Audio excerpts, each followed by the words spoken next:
Hello दोस्तों, welcome to our channel. मेरा नाम है ध्रुवल मोदी और आज हम इस वीडियो में समझने वाले हैं different types of instruments in money market. तो चलिए शुरू करते हैं। सबसे पहले हम लोग बात करते हैं मनी मार्केट यानी क्या। तो अगर आपको मनी मार्केट के बारे में डिटेल में जानना है तो हमारा एक और वीडियो है जो आपको डिस्क्रिप्शन में उसकी लिंक मिल जाएगी। सबसे पहले हम लोग बात करें तो डिफरेंट टाइप्स ऑफ इंस्ट्रूमेंट्स कौन से इंस्ट्रूमेंट्स होते हैं। तो जनरली 5 तरह के इंस्ट्रूमेंट्स है। सबसे पहला है treasury bill, commercial papers, certificate of deposit, commercial bills and number 5th call and notice money। और भी इंस्ट्रूमेंट्स है बट आज इस वीडियो में मैं ये 5 इंस्ट्रूमेंट्स के बारे में आप लोग को डिटेल में समझाने वाला हूँ। अब हम लोग बात करते हैं ट्रेजरी बिल्स के बारे में। ट्रेजरी बिल होता क्या है? तो बेसिकली ट्रेजरी बिल एक ऐसा फाइनेंशियल इंस्ट्रूमेंट है जिनको शॉर्ट टर्म के लिए यूज किया जाता है और इसको इशू करने वाली जो रेगुलेटरी बॉडी होती है वो होती है आरबीआई। और आरबीआई गवर्नमेंट के बिहाफ में, इंडियन गवर्नमेंट के बिहाफ में ट्रेजरी बिल्स को इशू करती है। जब जब हमारी गवर्नमेंट को शॉर्ट टर्म पैसों की जरूरत होती है उस टाइम पे गवर्नमेंट बोरो करती है आरबीआई से। और आरबीआई किससे बोरो करता है? जनरल पब्लिक से या मार्केट से वो पैसा बोरो करता है आरबीआई और सामने वो सर्टिफिकेट देता है। पहले आते थे सर्टिफिकेट ट्रेजरी बिल के, बट आज की डेट में ये टोटली डिजिटल फॉर्म में जा चुका है। दैट मीन्स डीमेट अकाउंट में हम लोग परचेस कर सकते हैं ट्रेजरी बिल्स को। अब हम लोग बात करें इसकी कैश लिक्विडिटी कितनी है, यानी उसका टाइम पीरियड कितना है, कितने टाइम के बाद हमको ये पैसा वापस मिलेगा। तो इसके 3 तरह की टाइम पीरियड है। एक होता है 91 डेज के लिए, दैट मीन्स कि आपको 91 डेज के बाद आपका पैसा वापस मिल जाएगा। फिर होता है 182 डेज के लिए और तीसरा होता है 364 डेज के लिए। इस तरह से 3 अलग-अलग टाइम पीरियड के आप ट्रेजरी बिल खरीद सकते हो, यानी कि उसमें अपना पैसा इन्वेस्ट कर सकते हो। एक इंपॉर्टेंट मैं यहाँ पे आपको बात बोलूं तो ट्रेजरी बिल को ना जीरो कूपन बॉन्ड कहा जाता है, यानी जीरो कूपन सिक्योरिटीज है। क्योंकि कभी भी ट्रेजरी बिल पे इंटरेस्ट पे नहीं किया जाता, हमेशा इसको इश्यू किया जाता है डिस्काउंट पे और रिडीम किया जाता है एट पार। रिडीम का मतलब होता है कि आप जब वापस लोगे पैसा तो आपको एट पार मिलेगा। एट पार का मतलब होता है आपको उसकी ओरिजिनल वैल्यू पे, आपको उसकी ओरिजिनल वैल्यू पे ट्रेजरी बिल वापस मिलेंगे। से फॉर एग्जाम्पल एक आपको एग्जाम्पल देता हूं। जैसे मान लो आपने 25,000 रुपए के ट्रेजरी बिल में पैसा इन्वेस्ट किया, बट आपको 25,000 इन्वेस्ट नहीं करना है, आपको सिर्फ इन्वेस्ट करना है सिर्फ और सिर्फ 23,500। और इन्वेस्टर इतना रुपए पे करेगा और जब उसका टाइम पीरियड खत्म हो जाएगा, यानी जब मैच्योरिटी डेट आएगी, तब उसको मिलेगी 25,000 रुपीज वैल्यू, मतलब कि उसकी ओरिजिनल वैल्यू जिसको एट पार बोला जाता है। तो यहाँ पे आप लोग देख सकते हो कि जो ट्रेजरी बिल्स है उसमें डिस्काउंट दिया जाता है, ना कि कभी कोई इंटरेस्ट दिया जाता है। इस वजह से इनको जीरो कूपन बॉन्ड्स भी कहा जाता है। और आपको पता है ये जो 25,000 और 23,500 के बीच में जो भी डिफरेंस है वो कोई भी इन्वेस्टर का एक रिटर्न होता है। और ट्रेजरी बिल्स को टी बिल्स भी कहा जाता है शॉर्ट फॉर्म में। आपको मालूम है ये जो ट्रेजरी बिल है ना वो सबसे इंपॉर्टेंट इंस्ट्रूमेंट है मनी मार्केट के। बहुत ही अहम हिस्सा, बहुत ही इंपॉर्टेंट रोल प्ले करते हैं मनी मार्केट के अंदर। अब हम लोग आगे बढ़ते हैं। हमारा सेकंड पॉइंट है कमर्शियल पेपर्स। कमर्शियल पेपर यानी क्या? तो जितनी भी बड़ी बड़ी कंपनीज होती है या बड़े बिजनेसेस होते हैं वो लोग क्या करते हैं, प्रॉमिसरी नोट इशू करते हैं। प्रॉमिसरी नोट यानी क्या? एक तरह का एक नोट होता है जिसमें वो लोग प्रॉमिस करते हैं कि इतने टाइम पीरियड के बाद वो लोग पैसा लौटा देंगे। तो एक तरह की ये प्रॉमिसरी नोट है जो पैसा बढ़ाने के लिए, मतलब कैपिटल रेस करने के लिए इसका यूज किया जाता है, जिसकी वजह से कोई भी बिजनेस या कोई भी बड़ी कंपनी अपनी जो शॉर्ट टर्म बिजनेस की नीड्स होती है वो कंप्लीट, मतलब सेटिस्फाई कर सकते हैं। उनको जो शॉर्ट टर्म पैसों की जरूरत होती है वो लोग ला सकते हैं, अक्वायर कर सकते हैं मार्केट से। और इसी तरह के पेपर जो कि प्रॉमिसरी नोट में होते हैं उनको कहा जाता है कमर्शियल पेपर्स। सेकंड पॉइंट हम लोग डिस्कस करें तो ये इशू कौन करता है? तो कमर्शियल पेपर्स इशू करते हैं बड़े बड़े कॉर्पोरेट इंस्टीट्यूशंस जिनकी मार्केट में हाई क्रेडिट वर्दीनेस होनी चाहिए, मार्केट में उनका अच्छा नाम होना चाहिए, मार्केट में उनकी अच्छी रेपुटेशन होनी चाहिए। वही लोग कमर्शियल पेपर्स को इशू कर सकते हैं। और ऐसे बिजनेसेस जिनकी फाइनेंशियल कंडीशन स्ट्रांग हो, वही लोग मार्केट में, वही बिजनेसेस, वही कंपनीज मार्केट में कमर्शियल पेपर्स को इशू कर सकते हैं। आपको मैं एक और इंफॉर्मेशन दे दूं कि ये जो कमर्शियल पेपर्स है वो ज्यादा पॉपुलर हुआ था आफ्टर 1980। पूरे वर्ल्ड में सबसे ज्यादा पॉपुलर हुआ था 1980 के बाद। बट इंडिया के अंदर सबसे पहला आरबीआई ने कमर्शियल पेपर इशू किया था जनवरी के अंदर, जनवरी 1990 के अंदर। ठीक है, ये चीज इंपॉर्टेंट है, एमसीक्यूज में पूछ सकते हैं, इसलिए आप ये चीज नोट कर लेना। अब हम लोग बात करें तो कमर्शियल पेपर एक अनसिक्योर्ड नेगोशिएबल इंस्ट्रूमेंट है और ट्रांसफरेबल भी है। अनसिक्योर्ड मतलब कि ये गवर्नमेंट का नहीं है, वो लोग कोई सिक्योरिटी नहीं देते आपको।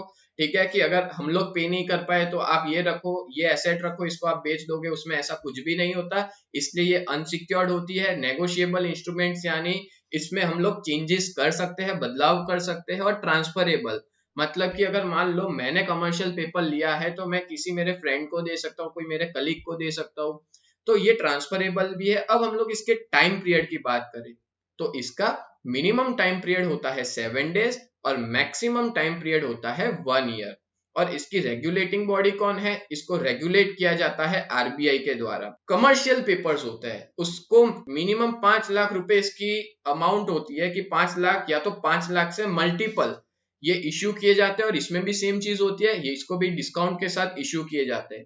और इसके कुछ अलग अलग नाम हैं, जैसे कि फाइनेंशियल पेपर, इंडस्ट्रियल पेपर और कॉर्पोरेट पेपर। इसके डिफरेंट डिफरेंट नेम्स है, ये भी आपको याद रखने जैसी चीज है। 3 तरह के नाम है। अब हम लोग आगे बढ़ते हैं, हमारा थर्ड पॉइंट है सर्टिफिकेट्स ऑफ डिपॉजिट। आपको मालूम है इसको शॉर्ट में सीडीज भी कहा जाता है। इसको एक्चुअली में सर्टिफिकेट ऑफ डिपॉजिट है क्या? तो सर्टिफिकेट ऑफ डिपॉजिट बेसिकली एक फाइनेंशियल एसेट्स है, फाइनेंशियल जायदाद है जो इश्यू किए जाते हैं बैंक्स और फाइनेंशियल इंस्टीट्यूशंस के द्वारा। अब सीडीज जो है यानी कि सर्टिफिकेट ऑफ डिपॉजिट, वो इश्यू किए जाते हैं इंडिया में 1989 से। और ज्यादातर इसको इश्यू करने वाली जो बैंक्स होती है उनका नाम है शेड्यूल कमर्शियल बैंक। और इसमें कभी भी आरआरबी इन्वॉल्व नहीं होती, तो ये चीज पे फोकस करना अपना। रीजनल रूरल बैंक्स इसमें इन्वॉल्व नहीं होती। ये भी एक अनसिक्योर्ड नेगोशिएबल इंस्ट्रूमेंट है। अनसिक्योर्ड मतलब कि इसमें आपको कोई तरह की सिक्योरिटी नहीं दी जाती है और यहाँ पे हम लोग इसमें कुछ बदलाव भी कर सकते हैं। और सर्टिफिकेट ऑफ डिपॉजिट को यूज किया जाता है शॉर्ट टर्म फाइनेंशियल नीड्स के लिए, जो कंपनी को होती है, कोई बैंक को होती है, जो अपनी शॉर्ट टर्म फाइनेंशियल नीड्स को सेटिस्फाई करते हैं। शेड्यूल बैंक्स ये सर्टिफिकेट ऑफ डिपॉजिट को कभी भी इश्यू कर सकते हैं उनकी रिक्वायरमेंट के हिसाब से, बट उसमें भी कुछ ना कुछ टर्म्स एंड कंडीशंस है। तो इसका जो मैच्योरिटी है, टाइम पीरियड है, वो मिनिमम 7 डेज और मैक्सिमम 1 ईयर। बट किन के लिए? सिर्फ और सिर्फ बैंक्स के लिए। और फाइनेंशियल इंस्टीट्यूशन के लिए मिनिमम 7 डेज और मैक्सिमम 3 ईयर्स। इसमें कितना अमाउंट होता है? तो 1 लाख रुपीस इन्वेस्टमेंट अमाउंट होता है, या 1 लाख के मल्टीपल, यानी 1, फिर होगा 2, फिर होगा 4, फिर होगा 8, मल्टीपल में होता जाएगा। ठीक है। और सीडीज जो है यानी कि सर्टिफिकेट ऑफ डिपॉजिट है, वो भी इश्यू किए जाते हैं डिस्काउंट पे और टू द फेस वैल्यू, यानी उसकी जो ओरिजिनल वैल्यू है उस पर हम लोग रिडीम कर सकते हैं। और ये जो सीडीज है उस पर कभी भी लोन परमिटेड नहीं होती। मतलब आपके पास अगर सर्टिफिकेट ऑफ डिपॉजिट है और आपको लोन चाहिए, आप बैंक में जाते हो तो आपको बैंक कोई लोन नहीं देगा। अब हमारा नेक्स्ट टॉपिक है कमर्शियल बिल्स। कमर्शियल बिल्स होता क्या है? ये एक ऐसा बिल है जो इश्यू किया जाता है ट्रेडर के द्वारा। जब भी कोई ट्रेडर या कोई भी बिजनेसमैन कोई गुड्स को क्रेडिट पे खरीदे, क्रेडिट का मतलब होता है उधार पे, तो उस टाइम पे वो इस तरह के कमर्शियल बिल्स को इश्यू करता है दूसरे ट्रेडर्स को। आपको मैं बता दूं कि ये भी एक नेगोशिएबल इंस्ट्रूमेंट है, मतलब बातचीत करके इसमें भी हम लोग चेंज कर सकते हैं कुछ। और ये जनरली बिजनेस ट्रांजैक्शन से क्रिएट हुआ गया बिल है। मतलब कि जब भी हम लोग बिजनेस ट्रांजैक्शन करते हैं, कोई डील करते हैं, उस टाइम पे इसका सबसे ज्यादा यूज किया जाता है। और मैं आपको ये भी बता दूं कि ये जो कमर्शियल बिल्स होते हैं, it is an unconditional order to pay certain amount in full. ये एक अनकंडीशनल है कि ऐसा जरूरी नहीं है कि आपको पूरी अमाउंट मिलेगी। ये एक अनकंडीशनल ऑर्डर है। और अलग अलग तरह के कमर्शियल बिल्स होते हैं, जैसे आपने नाम सुना होगा exchange bill, bills of exchange, hundi, inland bill, demand bill, foreign bill. इस तरह से डिफरेंट डिफरेंट टाइप्स के बिल्स जो होते हैं वो इश्यू किए जाते हैं कोई भी ट्रेडर्स के द्वारा। ये जो बिल है वो बायर सेलर को क्या करता है? इश्यू करता है। और ये बिल उस टाइम पे हम लोग बोलेंगे ट्रेड बिल। अब मान लो वो जो ट्रेडर है वो बैंक में लेके जाएगा, और अगर मान लो कमर्शियल बैंक ने इसको एक्सेप्ट कर लिया, देन उसको कहा जाता है कमर्शियल बिल्स। बट कब? जब बैंक उसको एक्सेप्ट करेगी तभी। और आपको मैं बता दूं इसके भी 3 तरह के अलग अलग मैच्योरिटी पीरियड है। एक होता है कमर्शियल बिल्स 30 डेज का, 60 डेज का और 90 डेज का। मतलब हम लोग नॉर्मल टर्म्स में बोले तो 1 मंथ, 2 मंथ्स और 3 मंथ्स, अलग अलग मंथ्स के कमर्शियल बिल्स जो है वो इश्यू किए जाते हैं ट्रेडर्स के द्वारा। और ये भी एक इंपॉर्टेंट रोल प्ले करता है कोई भी मनी मार्केट के अंदर। आगे बढ़ते हैं हमारे नेक्स्ट टॉपिक जो है number 5, call money and notice money. Basically call money है क्या?